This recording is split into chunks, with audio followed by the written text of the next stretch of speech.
മടങ്ങി വരുമ്പോൾ ഇപ്പോൾ ലഭിക്കുന്ന ഒരു പ്രധാനപ്പെട്ട വാർത്തയിലേക്ക് കടക്കുന്നു. ബാർക്കോഴ ആരോപണത്തിൽ ഉണ്ടാകുന്ന ഒരു ട്വിസ്റ്റാണ്. ബാർക്കോഴ ആരോപണത്തിൽ നിന്നും പിന്മാറി അനിമോൻ സന്ദേശം തെറ്റിദ്ധാരണയുണ്ടാക്കി. ആ സമയത്തെ മാനസികാവസ്ഥയിൽ പറഞ്ഞതാണെല്ലാം. പണം ചോദിച്ചത് സംഘടനയ്ക്ക് ഭൂമി വാങ്ങാനാണ് എന്നുമാണ് അനുമോന്റെ വിശദീകരണം. ബി അരുൺ ചേരുന്നു. അരുൺ, സുപ്രധാനമായ ഒരു നീക്കമാണ് ഈ വിഷയത്തിലുണ്ടാവുന്നത്. ഈ ആരോപണം, ഈ ശബ്ദ സന്ദേശം അനുമോന്റേതായിരുന്നു, ഇടുക്കിയിലെ ബാർ ഉടമകളുടെ സംഘടനാ നേതാവിൻ്റേത്. അദ്ദേഹം ഇപ്പോൾ ഈ സന്ദേശം നൽകുമ്പോൾ എന്താണ് ഈ ആരോപണത്തിൽ നിന്ന് അദ്ദേഹം പിന്നോട്ട് പോകുന്നു എന്നതാണോ? ആരോപണത്തിൽ പിന്മാറുകയാണ് അനിമോൻ. ആ രീതിയിലാണ് ഈ ഒരു വാട്സാപ്പ് സന്ദേശം ഈ ബാർ ഉടമകളുടെ അംഗങ്ങൾക്ക്, ബാർ ഉടമ അസോസിയേഷനിലെ അംഗങ്ങൾക്ക് അദ്ദേഹം നൽകിയത്. ഈ സ്ഥലം വാങ്ങുന്നതുമായി ബന്ധപ്പെട്ട തർക്കവും ചർച്ചയുമാണ് കമ്മിറ്റിയിൽ നടന്നത്. അതിനുവേണ്ടിയാണ് പണം വാങ്ങാൻ പറഞ്ഞത്. അത് നിങ്ങൾക്കിപ്പോൾ എല്ലാവർക്കും ബുദ്ധിമുട്ടായി എന്നറിയാം. അന്നേരത്തെ ഒരു മാനസികാവസ്ഥയിൽ പറഞ്ഞതാണ്. പക്ഷേ അതിന് ഉദ്ദേശിച്ച അർത്ഥങ്ങളല്ല വന്നത്. എല്ലാവരും സമയത്ത് പൈസ കൊടുക്കാത്തത് കൊണ്ട് ആധാരം നടത്താൻ കഴിഞ്ഞില്ലെങ്കിൽ സുനിൽ സംഘടനയുടെ ഒരു കാര്യത്തിന് വേണ്ടി ഇറങ്ങുകയില്ല എന്ന് പറഞ്ഞു. അതൊരു മര്യാദഘട്ട വർത്തമാനമായി പോയി. ആ സംഭവമാണ് പറഞ്ഞത്. അതിന്റെ മാനസികാവസ്ഥയിൽ പറഞ്ഞതൊന്നും ഉദ്ദേശിച്ചതുപോലെ ആയില്ല. ഇതുമൂലം എല്ലാവർക്കും ബുദ്ധിമുട്ടുണ്ടായാൽ ഖേദം പ്രകടിപ്പിക്കുന്നു. ഞാൻ അയച്ച മെസ്സേജ് തെറ്റിദ്ധാരണ ഉണ്ടാക്കി, ബാർ ഹോട്ടൽ നടത്തിപ്പുകാരായ സഹപ്രവർത്തകർക്ക് ബുദ്ധിമുട്ടുണ്ടാക്കി, സർക്കാരിനും ഭരണമുന്നണിക്കുമെതിരെ ആരോപണം ഉണ്ടാക്കാനിടയാക്കി. ഇത് എന്ന് പിന്നീടുള്ള സംഭവം എനിക്ക് മനസ്സിലായി. അതുകൊണ്ട് തന്നെ ഇത് ആ രീതിയിൽ പറഞ്ഞതല്ല എന്ന് പറഞ്ഞുകൊണ്ട് ആരോപണത്തിൽ നിന്ന് പൂർണ്ണമായും പിന്മാറുകയാണ് അനിമോൻ ചെയ്യുന്നത്. ബാർ ഉടമകളുടെ ഇന്നലെ വാർത്താ സമ്മേളനത്തിൽ ബാർ ഉടമകളുടെ സംഘടനയുടെ പ്രസിഡന്റ് സുനിൽകുമാർ പറഞ്ഞതുപോലെ ഒരു തിരുവനന്തപുരത്ത് സ്ഥലം വാങ്ങാൻ തീരുമാനിച്ചു. അതിന്റെ ആധാരം നടത്തുവാൻ ബന്ധപ്പെട്ടാണ് പിരിവ് നടത്തിയത്. ആ പിരിവ് നൽകാത്തതിനെ ചൊല്ലിയുള്ള തർക്കമാണ്. അനിമോൻ വേറെ സംഘടന ഉണ്ടാക്കാൻ ശ്രമിച്ചു എന്ന ആരോപണമൊക്കെ സുനിൽ ഉന്നയിച്ചിരുന്നു. അത്തരം ആരോപണങ്ങൾ അദ്ദേഹം തള്ളുന്നു. ഞാൻ ഒരു സംഘടനയും ഉണ്ടാക്കാൻ നോക്കിയിട്ടില്ല. മാത്രവുമല്ല, ഇതുമായി ബന്ധപ്പെട്ട ഡ്രൈഡേ പിൻവലിക്കാനോ സർക്കാർ നൽകാനോ ആണ് പണം തിരിച്ചെന്ന ആരോപണം പൂർണ്ണമായും വിഴുങ്ങുകയാണ്. അരുണൊന്ന് തുടരുക. കെ അനിൽകുമാർ, CPM നേതാവ് നമുക്കൊപ്പമുണ്ട്. ശ്രീ അനിൽകുമാർ, അനിമോൻ അദ്ദേഹത്തിന്റെ ഈ ശബ്ദ സന്ദേശത്തിലുള്ള കാര്യങ്ങൾ മുഴുവൻ പിൻവലിക്കുകയാണ്. തനിക്ക് തെറ്റിപ്പറ്റി, തെറ്റിദ്ധാരണയുണ്ടാക്കി, താൻ സർക്കാരിൽ നിന്ന് ആരും പണം സ്വീകരിച്ചിട്ടില്ല, ചോദിച്ചിട്ടില്ല എന്നൊക്കെയാണ് അദ്ദേഹം വിശദീകരിക്കുന്നത്. നിങ്ങൾക്കേറെ അനുകൂലമായ ഒരു പിന്മാറ്റമാണ് അദ്ദേഹത്തിൻ്റെത്. ഇല്ല, അനിമോന് പറഞ്ഞ ഏതെങ്കിലും ഒരു കാര്യങ്ങൾ സർക്കാരിനെതിരായിരുന്നില്ല. അദ്ദേഹം പറഞ്ഞ കാര്യങ്ങൾ ശ്രദ്ധിച്ച് വായിച്ചാൽ മനസ്സിലാക്കാൻ കഴിയുന്നത്, ഈ കാര്യങ്ങളൊക്കെ നടക്കണമെങ്കിൽ നിങ്ങൾ പണം കൊടുക്കണം എന്ന് അദ്ദേഹം പറഞ്ഞിട്ടുണ്ടെന്നുള്ളത് വസ്തുതയാണ്. എന്നാൽ അപ്രകാരം പണം കൊടുക്കേണ്ടതില്ല എന്ന് പറയുന്നൊരു കൂട്ടരുണ്ട്. അവരുടെ പിന്നാലെ കുറെ ആളുകൾ നടക്കുന്നുമുണ്ട്. ഞങ്ങളുടെ അഭിപ്രായം പണം കൊടുക്കണം എന്നുള്ള അഭിപ്രായമാണ്. അതുകൊണ്ട് അങ്ങനെ പണം കൊടുക്കണം എന്ന അഭിപ്രായമുള്ളവർ പണം തരണം എന്നാണ് അദ്ദേഹം ക്യാൻവാസിക്കുന്നത്. ആ സംഭാഷണത്തിൽ തന്നെ ഇപ്രകാരം യാതൊരു പണവും കൊടുക്കേണ്ടതില്ല എന്ന് പറയുന്ന ഒരു കൂട്ടരവിടെ ഉണ്ട് എന്ന കാര്യവും അത് ആ സംഘടനയിലെ തർക്കത്തിന്റെ ഭാഗമാണ് എന്നും നന്നായി ശ്രദ്ധിച്ച് അത് കേൾക്കുന്നവർക്ക് മനസ്സിലാക്കാൻ കഴിയും. ഏതെങ്കിലും തരത്തിൽ പണം നൽകിയതായിട്ട് അനിമോൻ പറയുന്ന ഏതൊരു വ്യക്തിയെ കുറിച്ചാണോ സ്ഥാപനത്തെ കുറിച്ചാണോ അവർ ഇന്നലെ തന്നെ വ്യക്തമാക്കി, ഞങ്ങൾ പണം കൊടുത്തിട്ടില്ല. മാത്രമല്ല, നമ്മുടെ മുമ്പിൽ ഒരു വസ്തുതയുള്ളത്, ഏതാണ്ട് 4 കോടിയോളം രൂപ അവരിപ്പോ പിരിച്ചെടുത്തിട്ടുള്ളത് അവരുടെ ഒരു കെട്ടിടം വാങ്ങാൻ വേണ്ടിയാണ്. നമ്മുടെ നാട്ടിലെ ഏതൊരു മാധ്യമ പ്രവർത്തകർക്കും അത് ചെക്ക് ചെയ്യാവുന്ന കാര്യമാണ്. ആ കെട്ടിടം വാങ്ങാൻ വേണ്ടിയുള്ള ഇടപാടുകൾ നടന്നത് ജനറൽ ബോഡി യോഗത്തിന്റെ തീരുമാനപ്രകാരമാണ്. ആ ജനറൽ ബോഡി യോഗം മുമ്പ് നടന്നു പോയതാണ്. അപ്പം അജണ്ടയിൽ ഇല്ലാത്തൊരു കാര്യമാണ് ഇക്കാര്യം പറഞ്ഞൊക്കെയുള്ള മാധ്യമങ്ങൾ കെട്ടിപ്പൊക്കിയ വാദങ്ങളൊന്നും അതുകൊണ്ട് തന്നെ നിൽക്കുന്ന കാര്യങ്ങളല്ല. അപ്പൊ അവിടെ ഒരു പിരിവ് നടന്നുള്ളത് വസ്തുതയാണ്. ഇനി നമുക്കറിയേണ്ടത്, ഇവർ ഈ പണം ഉപയോഗിച്ചുകൊണ്ടിരുന്ന ഒരു വസ്തു വാങ്ങുന്നുണ്ടോ, അവിടെ PMGയുടെ അവിടെ വാങ്ങുന്നുണ്ടോ എന്നാണ് കഴിഞ്ഞ ദിവസം പറഞ്ഞു കേട്ടത്. പക്ഷെ ഇതിനു മുമ്പൊരു സംഭവം ഉണ്ടായി. നമ്മുടെ നാട്ടിലെ മാധ്യമങ്ങൾ അത് ശ്രദ്ധിച്ചിട്ടില്ല. ബഹുമാനപ്പെട്ട മുഖ്യമന്ത്രിക്കും DGPക്കും ഇതിലെ പിരിവുമായി ബന്ധപ്പെട്ടും ലഭിക്കുന്ന പണം കെട്ടിട നിർമ്മാണത്തിന് ഉപയോഗിക്കാതെ, അല്ലെങ്കിൽ കെട്ടിടം വാങ്ങാൻ ഉപയോഗിക്കാതെ പ്രസിഡന്റ് വീട്ടിൽ കൊണ്ടുപോകുന്നുള്ള ഒരു പരാതിയാണ് വിജിലൻസിനും മുഖ്യമന്ത്രിക്കും കിട്ടിയത്. അതിൽ അന്വേഷണം പ്രഖ്യാപിച്ചു. അതിന്റെ ഭാഗമായിട്ട് അന്വേഷണം നടന്നുകൊണ്ടിരിക്കുന്നു. അങ്ങോട്ട് തർക്കം കിടക്കുമ്പോഴാണ് അനിമോന്റെ ഈ സന്ദേശം വരുന്നത്. അതിൽ നിന്ന് വ്യക്തമാകാൻ കഴിയുന്ന കാര്യം എന്താണ്? ആ സംഘടനയിൽ എന്തോ ഒരു തർക്കം ഉണ്ടായിരുന്നു. ആ തർക്കത്തിന്റെ ഭാഗമായിട്ട് ഇക്കാര്യങ്ങൾ ദുരുപയോഗിക്കപ്പെട്ടിട്ടുണ്ട്. സ്വാഭാവികമായി ഇപ്പോൾ അതിന്റെ വസ്തുതകൾ കൂടുതൽ വ്യക്തമായി എന്നുള്ളേ ഉള്ളൂ. ആദ്യഘട്ടത്തിൽ അനിമോൻ വെളിപ്പെടുത്തിയത് യാതൊന്നും തന്നെ, അല്ലെങ്കിൽ ആ സംഭാഷണത്തിലെ ഒരു വരി പോലും ഇടതുപക്ഷ നേതൃത്വങ്ങളുടെ ആർക്കെങ്കിലും തലകുനിക്കേണ്ടതായ ഒന്നും അതിനകത്ത് ഉണ്ടായിരുന്നില്ല. ഇപ്പോൾ അത് കുറെ കൂടെ വ്യക്തമായി. എന്താണോ ഞങ്ങൾ പറഞ്ഞത് അത് കുറെ കൂടെ വ്യക്തമായി എന്ന് മാത്രമേ ഉള്ളൂ. നിങ്ങൾ എന്തായാലും സർക്കാർ ഒരു ക്രൈംബ്രാഞ്ച് അന്വേഷണം പ്രഖ്യാപിച്ചിട്ടുണ്ട്, പ്രത്യേക അന്വേഷണ സംഘത്തെ രൂപീകരിച്ചിട്ടുണ്ട്. ഈ ക്രൈംബ്രാഞ്ച് അന്വേഷണം അപ്പോൾ ഏത് തരത്തിൽ നടക്കും? ഇദ്ദേഹം ഈ ആക്ഷേപത്തിൽ നിന്ന് പിന്മാറുകയാണ്. അല്ല, അദ്ദേഹം പിന്മാറിയാലും ഇല്ലെങ്കിലും ഇപ്രകാരം ഒരു പിരിവോടെ നടക്കുന്നുണ്ടോ എന്നൊരു കാര്യം പരിശോധന സർക്കാർ നടത്തും. സർക്കാരിന്റെ ഏതെങ്കിലും ഒരു നയത്തിന്റെ മറവിൽ തെറ്റായ നിലയ്ക്ക് ഇപ്രകാരം ആരും ചെയ്യാതിരിക്കാനുള്ള ജാഗ്രത സർക്കാരിനുണ്ടാവും. മാത്രമല്ല, ഇന്നലെ ബാർ ഉടമകൾ വ്യക്തമാക്കി, UDF സർക്കാരിന്റെ കാലത്ത് അടച്ചുപൂട്ടിപ്പോയ ബാറുകൾ ഇടതുപക്ഷ ജനാധിപത്യത്തിന്റെ അധികാരത്തിൽ വന്ന ശേഷം നിയമാനുസരണം അവർക്ക് തുറക്കാനുള്ള അനുവാദം കിട്ടി. മാത്രമല്ല, ഓൺലൈനിലാണ് ഇപ്പൊ ഈ സംവിധാനങ്ങളെല്ലാം കൈകാര്യം ചെയ്യുന്നത്. അതുകൊണ്ട് തന്നെ അവർക്ക് പണം മുടക്കേണ്ടി വന്നിട്ടില്ല. സ്ഥാപനങ്ങൾ വീണ്ടും ആരംഭിക്കുന്നത്. അതെ, അതാണ് സാഹചര്യം. ദയവായി താങ്കളൊന്ന് തുടരുക. തിരുവഞ്ചൂർ രാധാകൃഷ്ണൻ കൂടിയുണ്ട്. ശ്രീ തിരുവഞ്ചൂർ രാധാകൃഷ്ണൻ, UDF ജുഡീഷ്യൽ അന്വേഷണം ആവശ്യപ്പെട്ട് നിൽക്കുമ്പോഴാണ് തന്റെ ആക്ഷേപത്തിൽ നിന്ന് ഈ ബാർ ഉടമ അനുമോൻ പിന്നോട്ട് പോകുന്നത്. അപ്പോൾ നിങ്ങളുടെ വാദങ്ങൾ നിലനിൽക്കുന്നതല്ല. അല്ല, അപ്പൊ ഇടതുപക്ഷവും അനുമോനും തമ്മിൽ നല്ല ബന്ധമാണെന്നുള്ള വളരെ ക്ലിയർ ആയി. ഇതിനേക്കാൾ ഇവിടെ വളരെ കൃത്യമായിട്ടല്ലേ പുള്ളി ആ കാര്യങ്ങളൊക്കെ ചെയ്തിരിക്കുന്നത്. എന്ത് കാര്യത്തിന് വേണ്ടി അദ്ദേഹത്തിന്റെ ഈ പറയുന്ന സംസാരം വന്ന ഫോൺ സംസാരം വന്നത്, അത് പുറത്ത് ജനമധ്യത്തിൽ വന്നു കഴിഞ്ഞപ്പോ അത് ഒച്ചപ്പാടായി, പ്രതിപക്ഷം ടേക്കപ്പ് ചെയ്തു. അപ്പൊ അനുമോൻ ഇപ്പോ ഭരണകക്ഷിയിൽപ്പെട്ട ആളുകൾ പറഞ്ഞു ഞങ്ങൾക്ക് ഇതുമായിട്ട് ബന്ധമില്ലെന്ന്. അനുമാനം തടിയൂരി, ഭരണകക്ഷി തടിയൂരി. അപ്പൊ ഇത് രണ്ടും ഒത്തുകളിക്കുകയാണെന്നുള്ള ആർക്കാണ് അറിവില്ലാത്തത്? വളരെ കൃത്യമായി സാമാന്യ ബുദ്ധിയുള്ള ഒരാൾക്കും ഇത് ബോധ്യപ്പെടുന്നതല്ലേ? അതുകൊണ്ട് ഈ കള്ളക്കളി പുറത്തു വരണമെങ്കിൽ ഇതിനെക്കുറിച്ചുള്ള ശക്തമായ രൂപത്തിലുള്ള അന്വേഷണം വേണം. വളരെ ഹ്യൂജ് എമൗണ്ട് ആണ് ഇതിനായിട്ട് ഇൻവോൾവ് എന്നുള്ളതാണ് ജനങ്ങൾ ധരിച്ചു വെച്ചിരിക്കുന്നത്. അത് ഈ സർക്കാർ ഈ അന്വേഷണം പ്രഖ്യാപിച്ചു, അതിന്റെ ഒരു സമ്മർദ്ദത്തിൽ അദ്ദേഹം ആക്ഷേപത്തിൽ നിന്ന് പിന്നോട്ട് പോയി, അങ്ങനെയാണോ കരുതുന്നത്? അല്ല, സർക്കാരിന്റെ അന്വേഷണം സർക്കാർ നടത്തുന്നു, സർക്കാരിന്റെ ആളുകളെ വെച്ച് അന്വേഷിപ്പിക്കുന്നു. ഇതല്ലേ കാര്യം.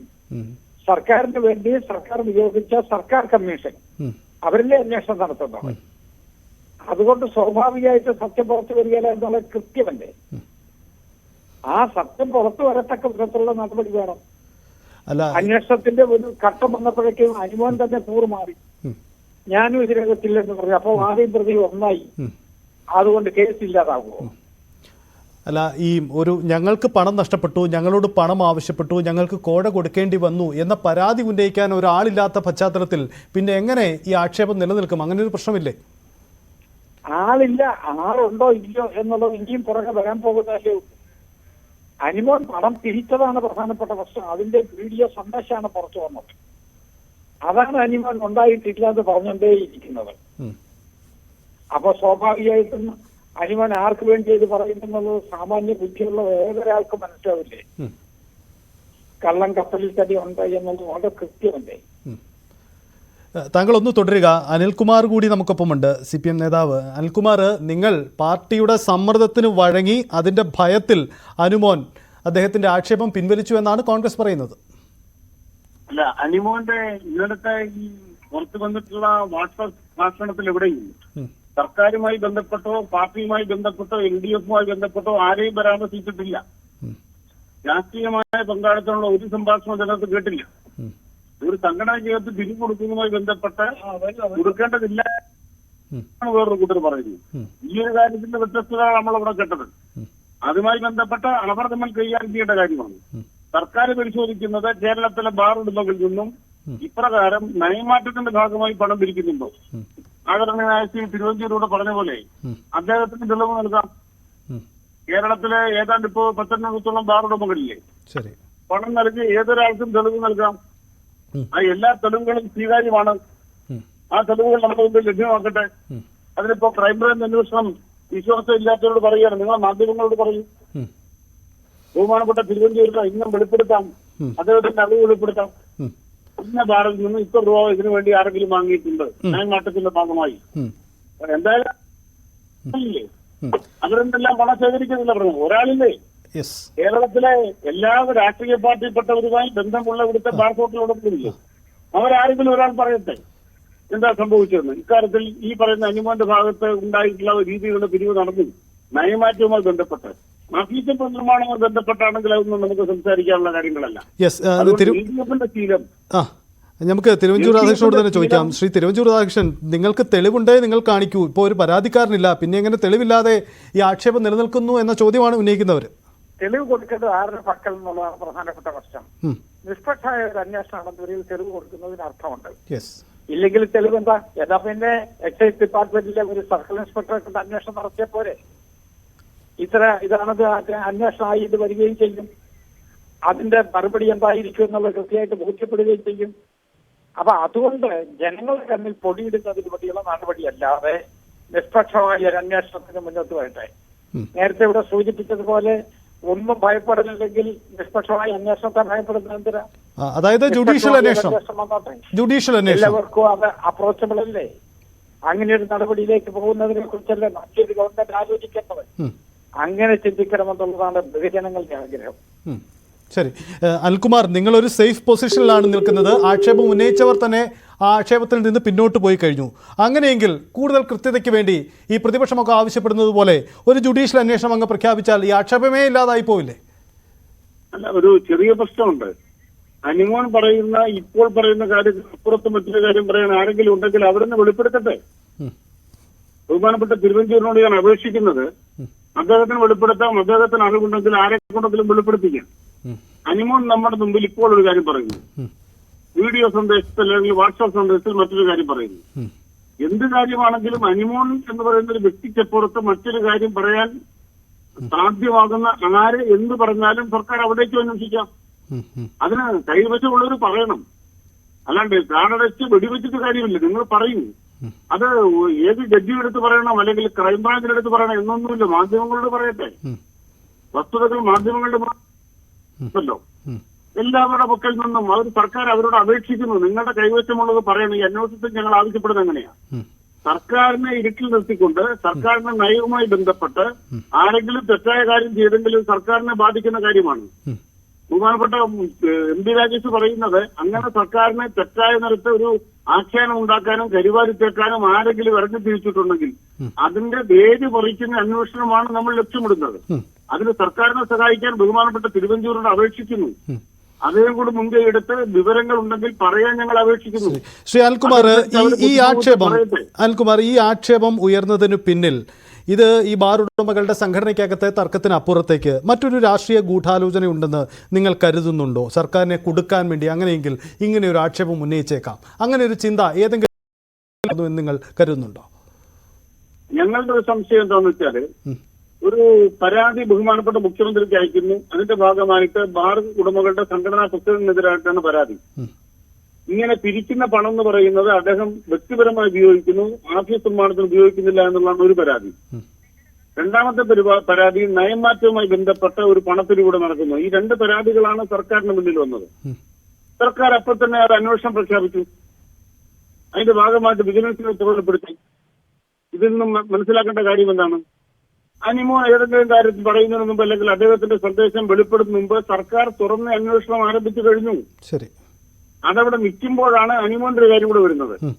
അപ്പൊ ഇതെല്ലാം കൂടെ കൂട്ടിക്കെട്ടുമ്പോൾ സർക്കാരിനെ കടന്നാക്രമിക്കാനുള്ള ഒരു തന്ത്രമല്ലേ എന്നുള്ളത് ഞങ്ങളുടെ സംശയം. എന്താണ് സംശയത്തിന് കാരണം?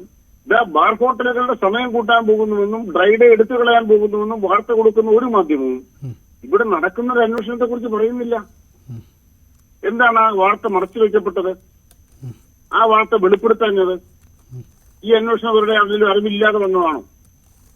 അപ്പോൾ യഥാർത്ഥത്തിൽ സംഭവിക്കുന്നത്, യഥാർത്ഥത്തിൽ സർക്കാർ സത്യസന്ധമായിട്ടും കിട്ടിയ പരാതിയിൽ അന്വേഷിക്കാൻ തയ്യാറായി. ആ അന്വേഷണം നടക്കുമ്പോൾ തന്നെയാണ് അനിമോന്റെ വാട്സ്ആപ്പ് സന്ദേശം വരുന്നത്. സ്വാഭാവികമായും കൂടുതൽ തീവ്രതയോടെ സർക്കാർ അന്വേഷിക്കാൻ പുറപ്പെടുന്നു. അനിമോൻ പറയുന്നിടത്തല്ല ഇപ്പൊ നിൽക്കുന്നതെന്നാണ് മനസ്സിലാക്കുന്നത്. അപ്പൊ എന്ത് വേണം? എന്തെങ്കിലും വ്യത്യസ്ത അനുഭവങ്ങളുള്ളവർ ഉടൻ പറയണം. അവരോട് കേരളത്തിലോട് നമ്മൾ അപേക്ഷിക്കുന്നു. സർക്കാരിന് വേണ്ടി, ഇവിടുത്തെ LDF-ന് വേണ്ടി, CPM-നോട് ഞങ്ങൾ അവരോട് അപേക്ഷിക്കുകയാണ്. നിങ്ങൾക്ക് ഇക്കാര്യത്തിൽ എന്തെങ്കിലും വിവരമുണ്ടെങ്കിൽ പറയണം. കാരണം സർക്കാർ ഇക്കാര്യത്തിൽ കൃത്യതയുള്ള നിലപാടാണ്. മദ്യനയ മാറ്റത്തിന്റെ പേരിൽ ആര് പണപ്പിരിവ് നടത്താനും സംഘടനാ നേതാവിനെയോ ബാർ ഹോട്ടൽ ഉടമകളെയോ അവരുടെ ഏതെങ്കിലും കമ്മിറ്റിയെയോ ഒരു വ്യക്തിയെയോ ആരും ചുമതലപ്പെടുത്തിയിട്ടില്ല. അങ്ങനെ ചുമതലപ്പെടുന്ന രീതി നമുക്കില്ല. അതുകൊണ്ട് അവർക്ക് വിവരങ്ങൾ തരണം. അതാരും ഭയപ്പെടാതെ തന്നെ പൊതുസമൂഹത്തോട് പറയട്ടെ. പറഞ്ഞു കഴിഞ്ഞാൽ അന്വേഷണ സംവിധാനം അവരെ സംരക്ഷിക്കും. അതാണ് ഞങ്ങൾ കൊടുക്കുന്ന ഉറപ്പ്. തീർച്ചയായിട്ടും എന്തായാലും സംരക്ഷണം ഉറപ്പ് കൊടുക്കുന്നു. യെസ്, എന്തായാലും തീർച്ചയായും ഈ വിഷയത്തിൽ തെളിവുള്ളവർ നൽകട്ടെ എന്ന നിലപാടെടുക്കുകയാണ് CPM. അരുൺ, ഇത് അനുമോൻ ഉന്നയിച്ച ആരോപണം അദ്ദേഹം തന്നെ പിൻവലിക്കപ്പെടുന്നു. സ്വാഭാവികമായും കോൺഗ്രസിൻ്റെ നിലപാട് ഇനി അങ്ങോട്ട് എന്താണെന്നത് തിരുവഞ്ചൂരിൻ്റെ വാക്കുകളിൽ വ്യക്തമാണ്. കാരണം ഇത് CPMൻ്റെ സമ്മർദ്ദത്തിന് വഴങ്ങിയാണ് അനുമോൻ ഇത്തരമൊരു നിലപാടെടുത്തതെന്നതാണ്. കോൺഗ്രസ് അത് രാഷ്ട്രീയപരമായി ഉന്നയിക്കുന്നുണ്ടെങ്കിൽ പോലും സർക്കാരിനെ സംബന്ധിച്ച് വലിയ ആശ്വാസകരമാണ് അല്ലേ? അല്ലെങ്കിൽ അങ്ങേയറ്റം ഈ ഒരു പ്രതിസന്ധി പൂർണ്ണമായി മറികടക്കാൻ കഴിയുന്നതാണോ അനുമോന്റെ ഈ പിന്നോട്ട് പോക്ക്? തീർച്ചയായിട്ടും സർക്കാരിന് ആശ്വാസകരമാണ്. പക്ഷേ പ്രതിസന്ധി പൂർണ്ണമായും മറികടക്കാൻ കഴിയുമോ എന്ന കാര്യത്തിൽ വ്യക്തതയില്ല. ആദ്യം തന്നെ പ്രതിപക്ഷം പറഞ്ഞത് സർക്കാർ അന്വേഷണം പ്രഖ്യാപിച്ചെങ്കിലും ആ അന്വേഷണം സ്വീകാര്യമല്ല. ഇന്നലെ CBI അന്വേഷണം അടക്കം ആവശ്യപ്പെട്ട കോൺഗ്രസ് നേതാക്കളുണ്ട്, BJPയുടെ പ്രധാനപ്പെട്ട നേതാക്കളുമുണ്ട്. ഇന്ന് UDF യോഗം ചേരുമ്പോൾ ജുഡീഷ്യൽ അന്വേഷണം എന്ന ആവശ്യത്തിലേക്കാണ് അവർ പോകുന്നത്. അതുകൊണ്ട് തന്നെ ഇതുകൊണ്ട് കാര്യങ്ങൾ അവസാനിക്കില്ല. സ്വാഭാവികമായും പ്രതിപക്ഷം ഈ വിഷയവുമായി തന്നെ മുന്നോട്ട് പോകാനുള്ള സാധ്യതയെങ്കിലും സൂചിപ്പിച്ച പോലെ സർക്കാരിന് ഇത് വലിയൊരു ആശ്വാസമായി മാറുമെന്ന് ഉറപ്പാണ്. യെസ്, അതാണ് സാഹചര്യം. എന്തായാലും ഈ ബാർക്കോഴ ആരോപണത്തിൽ വലിയൊരു ട്വിസ്റ്റാണ്. ഈ തരത്തിൽ ആക്ഷേപം ഉന്നയിച്ച ആ ശബ്ദലേഖനത്തിൻ്റെ ഉടമ തന്നെ തൻ്റെ നിലപാട് മാറ്റുന്നു എന്ന് പറയുമ്പോൾ സർക്കാരിന് തീർച്ചയായും അത് ആശ്വാസകരമാണ്. പക്ഷേ പ്രതിപക്ഷം ഇത് രാഷ്ട്രീയ സമ്മർദ്ദമാണ് എന്ന ഒരു ആരോപണവുമായി മുന്നോട്ട് പോകും. ജുഡീഷ്യൽ അന്വേഷണ ആവശ്യവും നിലനിർത്തുകയും ചെയ്യും.